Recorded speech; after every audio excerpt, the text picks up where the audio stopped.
Breaking overnight, 3 new smash and grabs across the city of Rochester to tell you about. Let's take you through the update we just got moments ago from RPD. One happened at a smoke shop here on Park Avenue. Early this morning, thieves used a car to smash through the front of the Plug smoke shop. Just look at the storefront damage that was left behind there. No car left at that scene. Minutes before that crime, a smash and grab on the East End where criminals used a stolen Kia to ram through the front of Montage Music Hall. That's off Chestnut and Lawn Streets. The stolen Kia left behind as it was wrecked. There was also another business hit on Whitney Street near Lyle not long after the other calls. No suspects in custody for any of this, but RPD says at this point it's very likely they are all related. Rochester Mayor Malik Evans is laying out his goals for the upcoming year. He gave his State of the City address last night, promoted as a tale of two legacies when it comes to Rochester, prosperity and poverty. The focus is how to uplift those struggling to get through and to address violence. Evans says that can be achieved through providing more opportunities. He calls poverty the greatest challenge for the city, but through it all, he says there is hope. We must feed that hope with opportunity to move Rochester from its poverty mindset to a prosperity mindset. Evans also says kids are too caught up in the challenges on TikTok, like the smash and grabs we saw overnight. Violence on streets, although he does says the crime is limited to certain neighborhoods. Some people listening in, though, to the address say the mayor's speech was a lot of words and quotes with no solid plans on moving forward or what exactly to do. A teen convicted in the murder of Stephen Amenhauser in Rochester has been sentenced to 15 years to life in prison. Adriel Riley received his sentencing yesterday. In March of 2021, Amenhauser was set on fire and later died from his injuries. Earlier this year, Riley was convicted of second-degree murder and a weapons charge. Xavion Perry, the other teen charged in his death, already pleaded guilty to manslaughter. He was sentenced to 25 years in prison. A bump in the police presence for students at Franklin High School in Rochester after this scene. The driver of a stolen Kia barreled across the front lawn of campus. That video on social media shows you what happened Tuesday as class was getting out. Thankfully, no one was injured. RPD says this too goes back to the trends on social media, showing kids how to easily steal Kias and Hyundais, an all too familiar problem. We are experiencing issues with these cars at different levels, right? You have the situation that happened at Franklin. We have had some vehicles that have been taken from some of our sites, and so we're working with RPD to make sure that our staff who own Kias and Hyundais get protections. Meantime, police say they saw a stolen Kia near the school yesterday, not the same car as the day before. They followed this one as it left campus. The driver tried several maneuvers to avoid officers before 2 kids ran from the vehicle. No one in custody for that.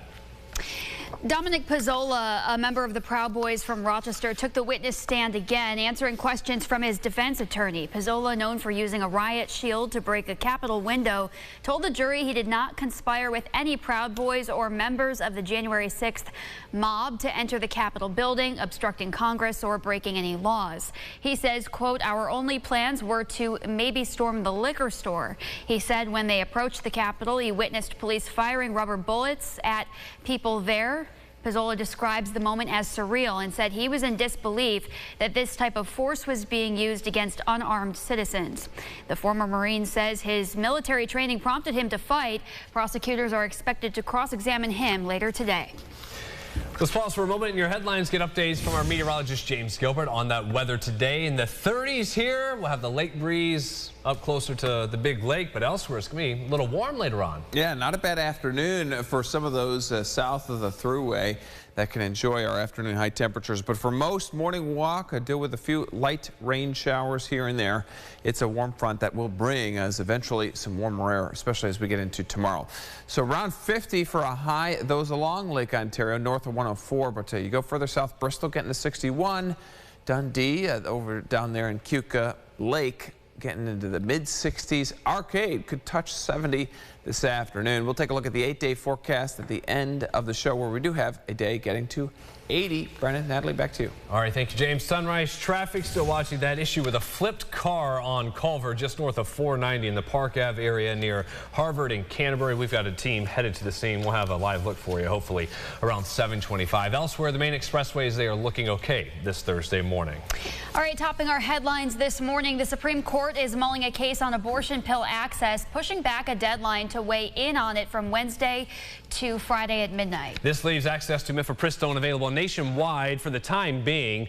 Earlier this month, the lower court banned the drug. An appeals court rolled that decision back, but kept in some restrictions that would limit its availability. The Biden administration is asking the high court to keep allowing full access to mifepristone until the legal challenges do play out. An IRS supervisor looking for whistleblower protections from federal lawmakers. An attorney for a supervisory special agent at the IRS says his client has information which suggests an investigation into Hunter Biden is being improperly influenced by politics and special treatment. The attorney says the employee has been with the agency for more than a decade and has extensive documentation to support the allegations.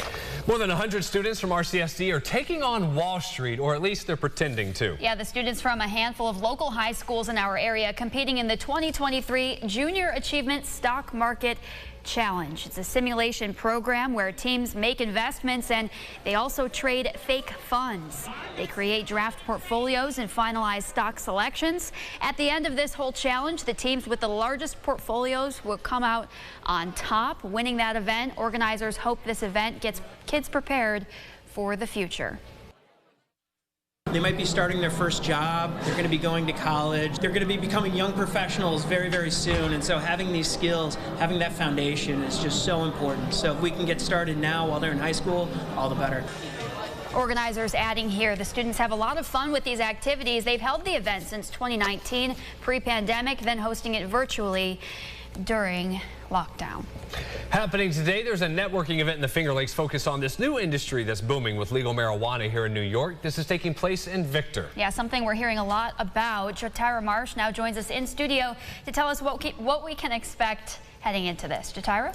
Natalie, Brennan, today is one of the first industry meetups of the year where nearly 100 entrepreneurs in the business will have an honest discussion about how the legal issues are going about marijuana industry in New York. There will be 3 different panelists who will kick off the topics and allow others to have an open discussion and find out more about what's changing.